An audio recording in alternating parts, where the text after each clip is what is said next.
here we are. We're in August. It's the height of the summer and don't we know it? The dry weather continues. The allotment's looking pretty parched. Thankfully everything in the Rhino greenhouse is all good because I can water in here easily. It's a little bit harder outside because there's so much of it. And I've got water butts, which of course you can attach to your Rhino greenhouse, but it just takes quite a lot of work for me to get all around the allotment. So I do it kind of bit by bit, but everything in the greenhouse is good. So good, in fact, I have finally harvested my first tomato this year. Gardener's Delight, the trusted tomato variety for sure. And actually, because it's the only one that's ripe so far, I'm just going to eat it. That's when they taste best anyway, don't they? So apart from tomatoes, there's loads to be doing on the plot at this time of year, but I expect everyone is probably focusing on watering, that's for sure. But there is one thing that I can't wait to show you. Yes, it's my melons.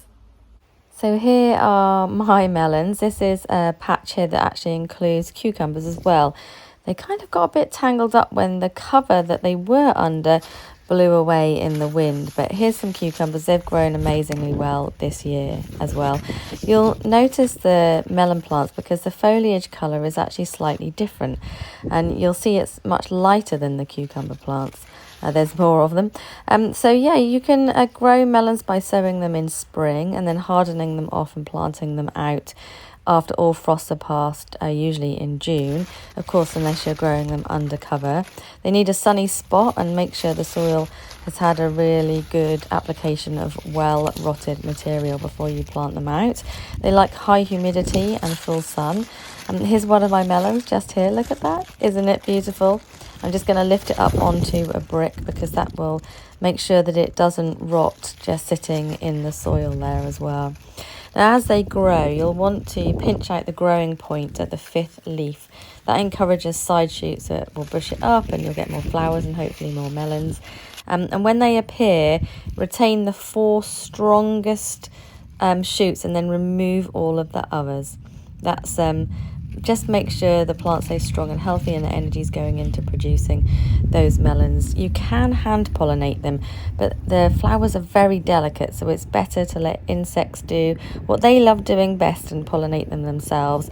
So if you are growing under cover, just make sure that there is access for pollinators to get in and reach those lovely yellow flowers. So you can grow melons outside, generally with some cover. It's just we've had a very hot sunny year this year, but probably best under cover really, so in the greenhouse or even perhaps in a polytunnel. But you might be surprised to see that they can be grown in the UK, and the ones I harvested last year were absolutely delicious. Perhaps not as big as I've seen in the supermarkets, but they were plenty substantial enough and the flavour was amazing. So that's one for your list next year to try. So happy August. I hope that we all get some rainfall, some much needed rainfall, that's for sure. So keep on top of the weeding and also the harvesting. I love this month because generally it's when all the harvests are coming off the allotment or cut flowers from your garden and you're bringing them home and thinking of new recipes and putting your flowers in vases. It's a lovely time of year. Make sure you put your sunscreen on, of course, and let's hope for some more rain.